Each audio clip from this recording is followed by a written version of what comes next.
지난 한 주간 여러분의 삶은 어떠하셨는지요? 내가 하나님에게 바쳐진 거룩한 존재라는 사실을 얼마나 기억하고 사셨습니까? 내 몸의 지체를 죄의 무기로 내어 주었던 적은 없습니까? 아니면 하나님의 의의 도구로 사용되도록 내 몸의 지체를 했습니까? 지난주에 말씀드린 것처럼 존 웨슬리의 Three Simple Rules, 세 가지의 단순한 규칙, Do no harm, do good, stay in the love of God. 해를 끼치지 말고 선을 행하고 그리고 하나님의 사랑 안에 거하라고 하는 이 십계명뿐만 아니라 이 율법의 모든 하나님의 모든 말씀을 요약하는 말로 그렇게 되어 있는데요. 이 원리를 실천하며 지내셨는지요?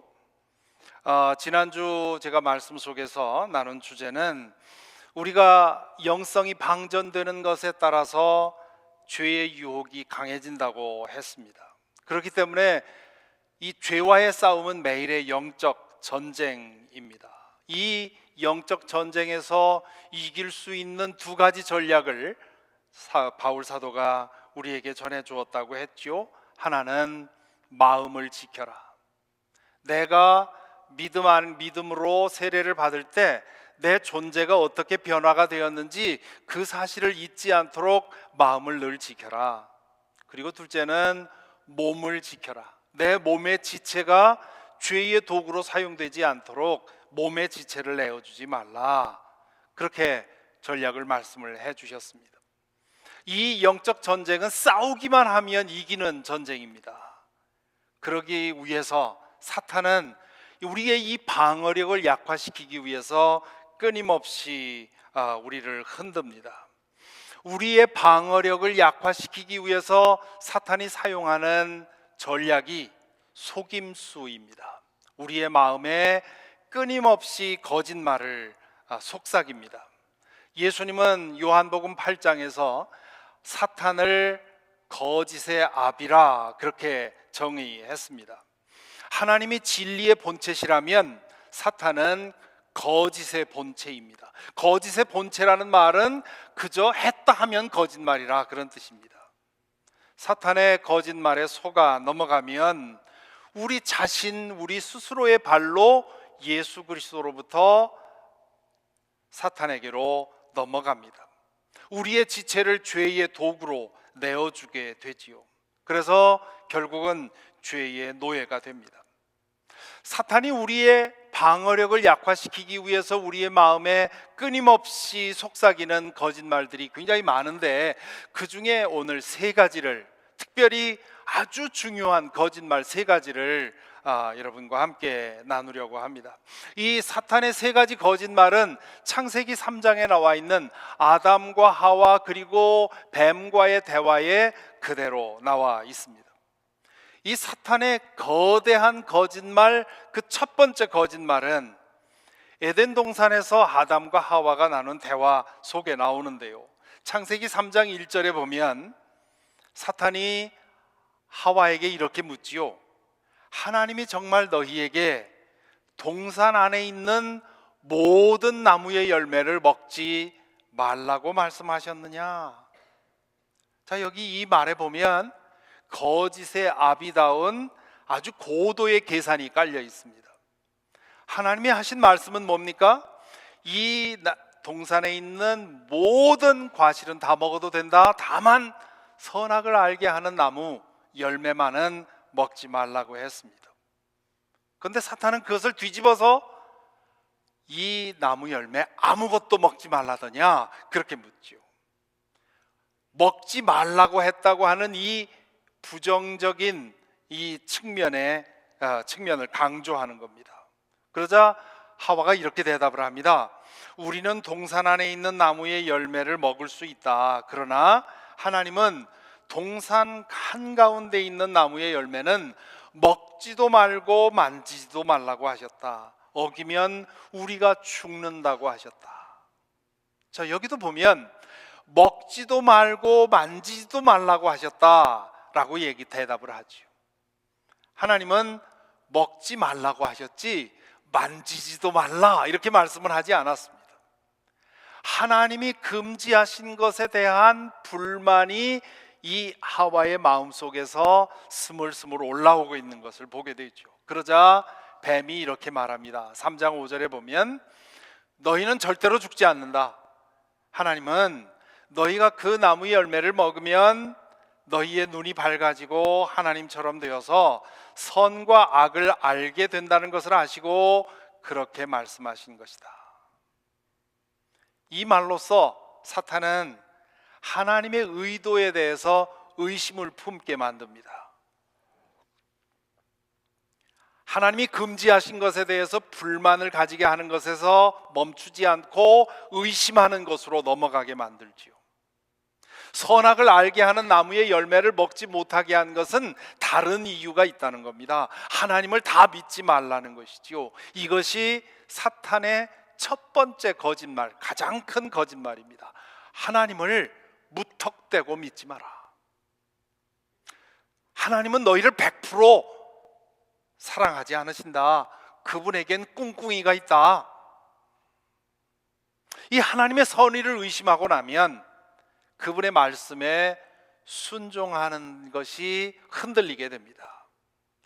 무언가를 하지 말란 이유가 우리의 행복을 제한하려는 것처럼 보이게 마련이죠. 하나님이 뭐라고 하라고 했을 때 그것이 우리의 복을 위해서가 아니라 우리로 하여금 짐을 지우게 하려는 것처럼 보이게 됩니다. 그래서 그분의 말씀에 우직하게 순종하지 못하게 만드는 거죠. 하나님을 이렇게 하나님의 선의를 의심하고 나면 하나님은 우리가 마음껏 행복하게 사는 것을 보지 못하는 분인 것처럼 생각을 합니다. 하나님은 아무 이유도 없이 우리를 괴롭히는 심술궂은 할아버지처럼 보입니다. 하고 싶은 거 하고 싶어 하는 것은 뭐든 못하게 하고 하기 싫어하는 것은 하라고 하는 분처럼 보이지요. 진실은 하나님은 나의 행복을 내 자신이 원하는 것보다 더 간절히 원하신다는 겁니다. 그것이 예수님께서 행하신 많은 말씀의 메인 요점이었습니다. 그 중에 한 가지만 보면 마태복음 6장 8절에 이렇게 말씀하시죠. 하나님 너희 아버지께서는 너희가 구하기 전에 너희에게 필요한 것이 무엇인지를 알고 계신다. 하나님은 내가 필요한 것을 나보다 더 잘 아시고 나의 행복을 나 자신보다 더 간절히 원하시는 분이라고 하는 것, 이것이 예수님께서 끊임없이 가르치시려고 했던 것입니다. 그런데 우리는 이것을 잘 믿지 못합니다. 왜냐하면 마치 백그라운드 뮤직처럼 우리 마음속에 사탄의 거짓말이 끊임없이 들려오고 있기 때문입니다. 하나님을 다 믿지 마라. 그분의 말씀을 곧이곧대로 믿지 마라. 우리의 영성이 충만하면 이 거짓말, 그 사탄의 거짓말이 점점 약화되고 예수님의 진리의 음성이 더 크게 들립니다. 그러나 우리의 영성이 연약해지면 진리의 말씀은 잦아들고 거짓말이 더 크게 들립니다. 사탄이 죄에 대한 우리의 방어력을 무너뜨리기 위해서 던지는 두 번째의 큰 거짓말이 뭐냐? 죄는 맛이 좋다라는 겁니다.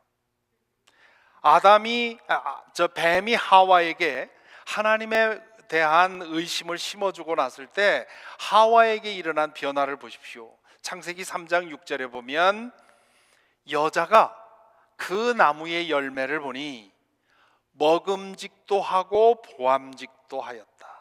그뿐만 아니라 사람을 슬기롭게 할 만한 만큼 탐스럽기도 한 나무였다. 이 하나님의 선의에 대해서 의심하고 보니까, 그러고 나서 그 나무의 열매를 보니까 어땠다는 말입니까? 먹음직도 하고 보암직도 하였다. 아주 맛있어 보였다는 거죠. 아주 매력적으로 보였다는 겁니다. 아마도 그 전에도, 이 말씀이 있기 전에도 아담과 하와는 그 선악과의 열매를 보았겠죠. 그런데 그걸 보자마자 눈을 떼일 정도로 끔찍해 보였을 겁니다. 그런데 이 사탄이 그들의 마음을 속이고는 혹시나 하고 그걸 쳐다보니까 이게 얼마나 맛있어 보이는지 말이죠. 마음이 바뀌니 보이는 것도 달라졌습니다. 이렇듯 우리의 바람난 마음이 사탄의 교란에 넘어가면 죄가 별로 해로워 보이지 않습니다. 죄를 통해서 만족감을 얻을 것처럼 보입니다. 그래서 죄에 대해서 쌓아놓았던 방어벽을 허물고 그리고 죄에 손을 대게 되는 거지요. 그것이 반복되면 결국 죄의 종이 되어버립니다. 로마서 6장 16절에서 오늘 본문에서 바울 사도가 이렇게 말하지요. 여러분이 아무에게나 자기를 죄의 종으로 맡겨서 복종하게 하면 여러분은 여러분이 복종하는 그 사람의 종이 되는 것임을 알지 못합니까? 여기에 여러분이 아무에게나 자기를 종으로 맡겨서 복종하게 되면 이라는 말은 헬라어에서 현재형으로 사용되었습니다. 현재형으로 사용됐다는 말은 반복한다는 말입니다. 그러니까 이 말을 제대로 번역하면 이렇게 되는 겁니다. 여러분이 아무에게나 자기를 종으로 내맡겨서 계속해서 복종하게 되면 여러분이 복종하는 그 사람이 종이 되는 것임을 모릅니까? 그렇게 얘기를 합니다. 죄를 거듭해서 범하다 보면 그 죄의 노예가 된다는 것이지요. 오래전에 어느 청년 집회에서 만난 그 어느 청년의 질문이 기억이 납니다. 그 청년이 여러 가지 질문을 하는 중에 저에게 목사님, 야한 동영상, 이 음란 영상물을 보는 것도 크게 죄가 됩니까? 그렇게 묻습니다. 음란 영상을 보는 것이 별로 해로울 것처럼 보이지 않는다는 거죠. 혼자 즐기면 되는 것이니까 다른 사람에게 해를 끼치지 않고요. 또 뭐 어느 정도 만족감도 없고요. 그리고 이제는 너무나 흔해서 뭐 그 특별히 죄라 할 것도 없지 않는가, 이제 그런 질문이었습니다. 그래서 제가 그 친구에게 그런 얘기를 했습니다. 그것을 보고 나서 당신의 마음과 영혼과 몸에 어떤 변화가 일어나는가 한번 주목해봐라. 영혼에 일어나는 혼탁함, 그리고 하나님과의 관계에 끼이는 것 같은 그런 먹구름, 그리고 사람을 성적인 도구로 보게 만드는 그런 마음의 변화, 그리고 즉흥적이고 말초감각적인 쾌락을 추구하는 그런 변화, 이런 것들을 주목해 보라고 했습니다. 그런 것들을 보면 순간적으로 얻을 수 있는 그 쾌감에 비해서 그것이 나에게 끼치는 해가 얼마나 큰지 알게 될 거다. 그러므로 당신이 정말 당신 자신을 아낀다면, 당신이 정말 귀하게 생각된다면, 그리고 누구를 만나든 만나는 사람을 성적 대상이 아니라 온전한 한 인간으로 대하기를 원한다면, 그리고 하나님 앞에 깨끗한 심령으로 살기를 원한다면, 그렇다면 그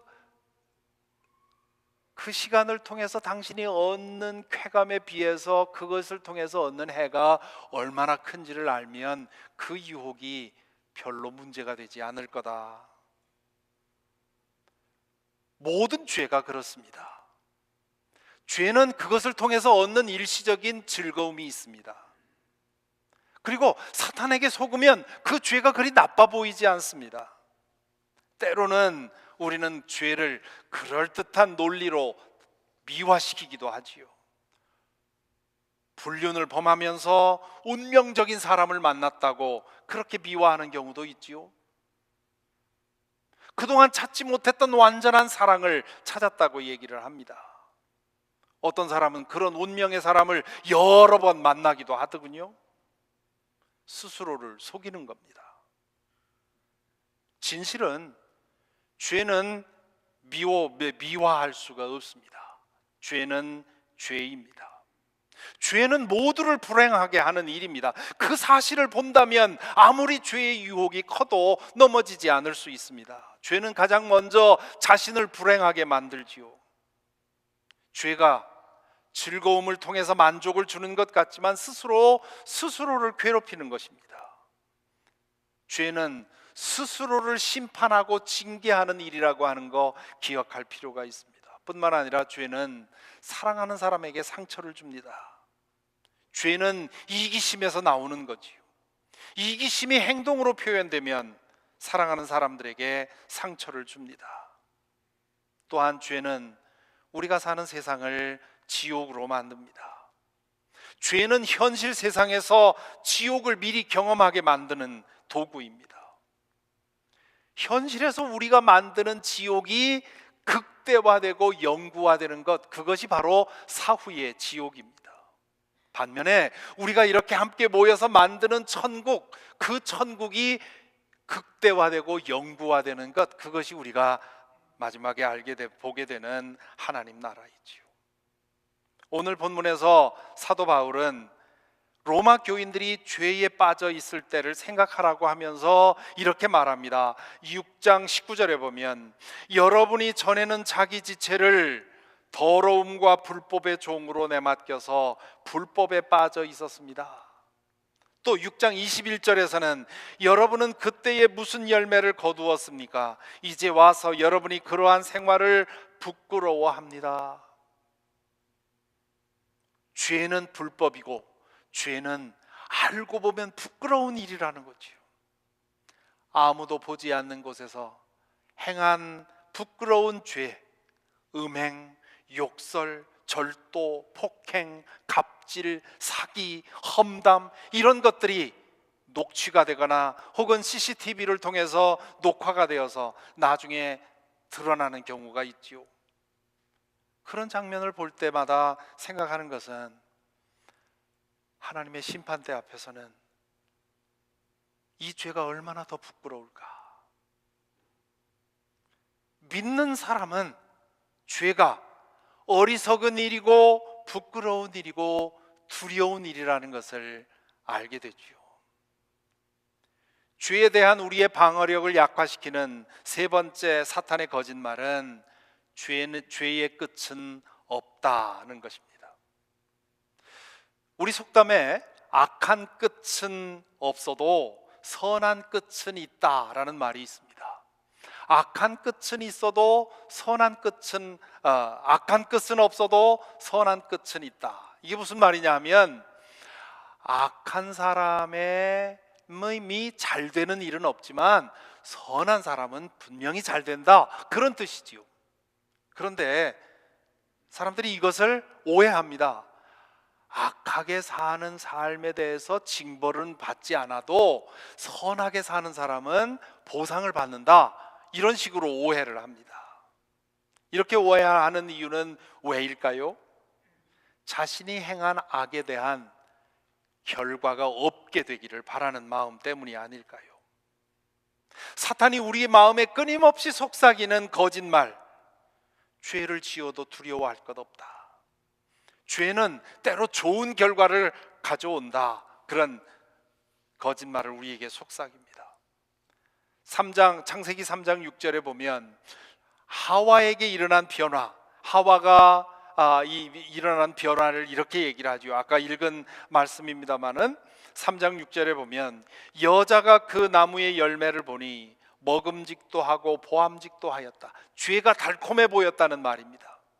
그뿐만 아니라 사람을 슬기롭게 할 만큼 탐스럽기도 한 나무였다. 자, 사탄에게 속자, 그 거짓말에 속아 넘어가자 하와는 그 열매를 먹으면 지혜로워질 것 같은 그런 느낌이 들었다는 말입니다.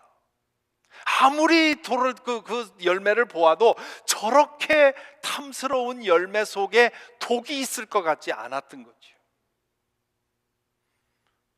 이렇듯 사탄은 우리로 하여금 죄의 심각성을 평가절하하게 만듭니다. 오히려 죄로 인해서 더 좋은 일이 생길 것처럼 오해하게 만듭니다. 이런 생각을 갖게 되면 죄에 대한 방어력을 점점 내려놓게 되죠. 죄가 우리를 어떤 운명으로 인도하는지를 제대로 알면 죄에 대한 방어력을 풀 리가 없습니다. 바울 사도는 죄를 선택한 삶의 결과에 대해서 오늘 읽은 본문에서 3번이나 강조합니다. 16절에 보면 여러분은 죄의 종이 되어 죽음에 이릅니다. 21절에 보면 이제 와서 여러분이 그러한 생활을 부끄러워하지만은 그러한 생활의 마지막은 죽음입니다. 또 6장 25절에서 죄의 삭은 죽음입니다. 여기서 말하는 죽음은 육신적인 죽음을 말하는 것이 아닙니다. 영원한 죽음, 지옥의 운명을 말합니다. 그 운명은 하나님의 심판이기 이전에 스스로 선택한 삶의 결과입니다. 죄의 본질은 뭡니까? 하나님에게 대해서 노하는 겁니다. 죄를 계속 범한다는 말은 뭡니까? 하나님의 요구에 대해서 계속 no 하는 것입니다.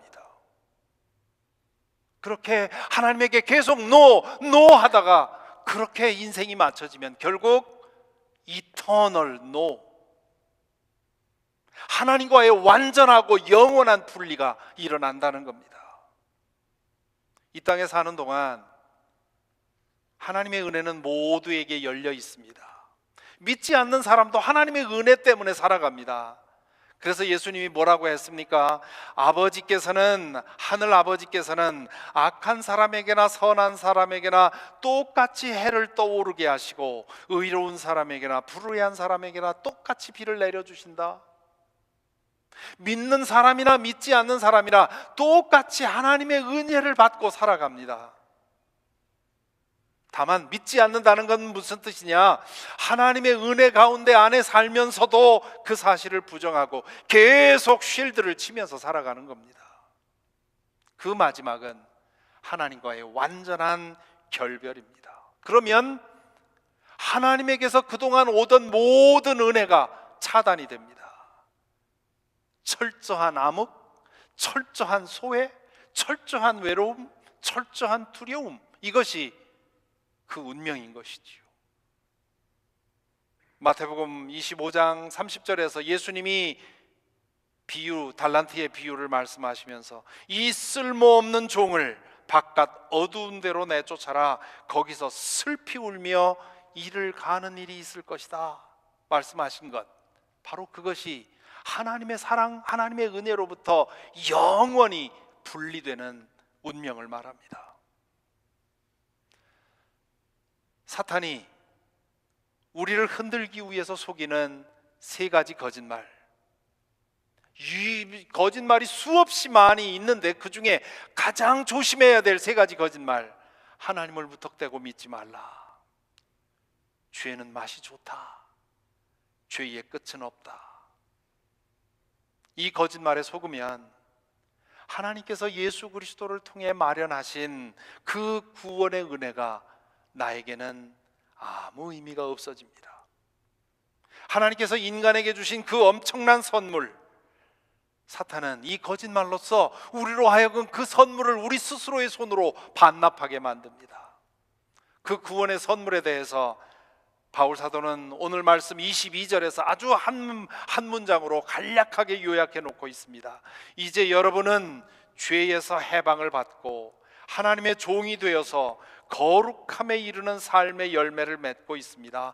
그 마지막은 영원한 생명입니다. 이 22절은 외워둬야 할 만큼 이 하나님께서 우리에게 주신 구원의 선물이 어떤 것인가를 잘 요약해 놓고 있습니다. 그 은혜는 우리가 아직 죄인 되었을 때에 그리스도께서 죽으심으로 우리에게 주어졌습니다. 그래서 그 은혜를 선행 은총이라 그렇게 부릅니다. 우리보다 앞서서 우리가 아무것도 하지 않았을 때 하나님께서 먼저 구원의 길을 열어주셨다 하는 뜻에서 선행 은총이라 그렇게 부릅니다.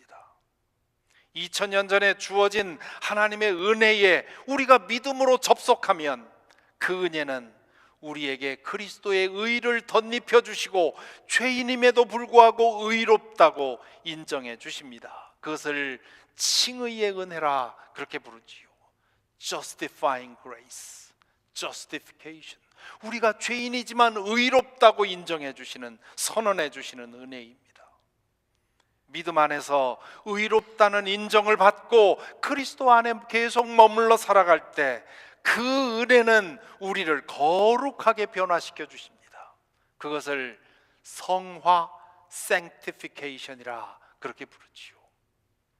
그렇게 살다가 하나님 나라에 이르면 그 은혜는 우리를 온전하게 만들어서 우리를 영화롭게 해 주십니다. 그것을 영화 glorification이라 그렇게 얘기를 합니다. 우리 그리스도인이라면 이 네 가지 용어는 알고 있어야 합니다. 하나님의 구원의 은혜는 뭐냐? 내가 아직 죄인이었을 때 하나님께서 나를 사랑하셔서 구원의 길을 열어주신 선행하는 은혜다. 내가 원해서가 아니라 하나님께서 우리를 사랑해 주셔서 미리 구원의 은혜를 베풀어 주셨다. 선행 은총이다. 그 은혜를 우리가 믿음으로 접속하면 먼저 칭의, 우리를 의롭다고 인정해 주시고, 그리고 우리의 삶 속에서 우리를 의롭게 변화시켜 주시고, 그리고 마지막에 하나님 나라에서 온전히 영화롭게 해 주신다. 칭의와 성화와 영화, 이것이 우리 그리스도인들이 하나님의 구원의 은혜 속에서 받는 선물입니다. 믿음은 하나님께서 마련하신 이 선물을 나의 것으로 받아들이는 것입니다. 죄인인 우리를 의롭다고 인정해 주시고, 이 땅에 사는 동안 우리를 변화시켜 주셔서 거룩하게 해 주시고, 영원한 나라에서 온전하게 변모시켜 주셔서 영원을 누리게 만드는 그 선물입니다. 그러므로 우리에게 주어져 있는 선택은 둘 중에 하나입니다. 하나는 죄 가운데 살아 영원한 죽음에 이르든지, 아니면 믿음으로 살아 영원한 생명의 선물을 받는 것입니다. 그래서 오늘 본문 마지막에 22절에서 이렇게 말씀하지요. 죄의 삭은 죽음이요 하나님의 선물은 우리 주 예수 그리스도 안에서 누리는 영원한 생명입니다. 영원한 죽음은 죄를 선택하는 삶의 대가입니다. 반면 영원한 생명은 믿음으로 사는 사람들에게 주어지는 선물입니다. 영원한 나라에서의 그 영원한 생명을 어떻게 비유할 수 있을까?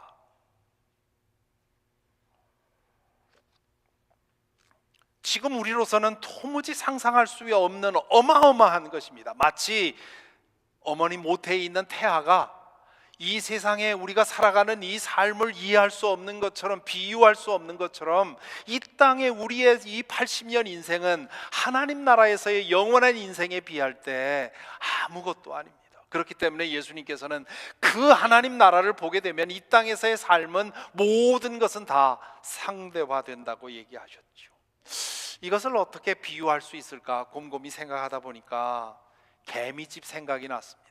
여러분, 길가에 가다 보면 수천 마리의 개미들이 부지런히 오가지요. 거기에 보면 자그만 구멍이 하나 뚫려 있습니다. 우리 눈에 보이지 않지만 이 동물학자들이 연구한 걸 보면 그 밑에 어마어마한 도시가 만들어져 있습니다. 아마 여러분도 그동안 인터넷이나 이런 데서 보셨을 겁니다. 우리로서는, 땅 밖에 있는 우리로서는 상상할 수 없는 엄청난 문명이 그 개미들에 의해서 땅속에 만들어져 있어요. 그걸 만드느라고 그렇게 바쁜 겁니다.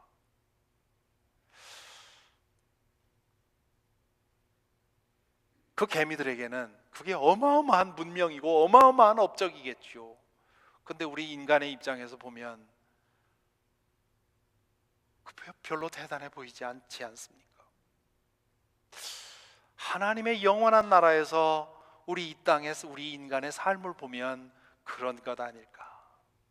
우리가 영원한 생명에 들어간 후에 이 땅에서 살아가는 우리 삶을 볼 때 그렇게 보이지 않을까? 뭐 그렇다고 해서 이 땅에 사는 삶이 가치 없다는 말은 아닙니다. 개미들이 그 자기의 도시 그 문명을 이루기 위해서 열심히 일하는 것 중요합니다. 우리도 이 땅에서 열심히 일해서 우리 삶을 온전히 하고 또 우리가 사는 이 세상을 정의롭고 평화로운 세상을 만들기 위해서 힘써야 합니다. 그러나 그것과는 비교도 할 수 없는 엄청난 세상이 우리에게 약속되어 있다고 하는 것 잊지 말아야 할 것입니다. 그 영원한 나라, 그 영원한 생명은 믿는 이들이 이 땅에서 행하는 그 어떤 희생, 그 어떤 헌신, 그것과 비교할 수가 없습니다. 너무도 크고 놀라운 것이어서 우리가 노력으로, 우리가 공로를 세워서 얻을 수 있는 것이 아닙니다. 그래서 바울 사도는 그것은 선물이라고 얘기를 한 겁니다. 이 엄청난 선물이 우리에게 주어졌는데 이 엄청난 선물을 우리 스스로 반납하도록 사탄은 우리에게 끊임없이 거짓말로 속삭이는 겁니다. 그렇게 해서 하나님의 그 구원의 은혜에 눈멀게 하고 무감각해지게 하고 그리고 그 은혜로부터 멀어지게 만드는 것이지요. 우리가 늘 깨어서 이 사탄의 속임수에 속지 않고 하나님께서 예수 그리스도를 통해 주신 구원의 은혜를 붙잡으면 우리는 매일매일의 이 영적 전쟁에서 승리할 수 있습니다.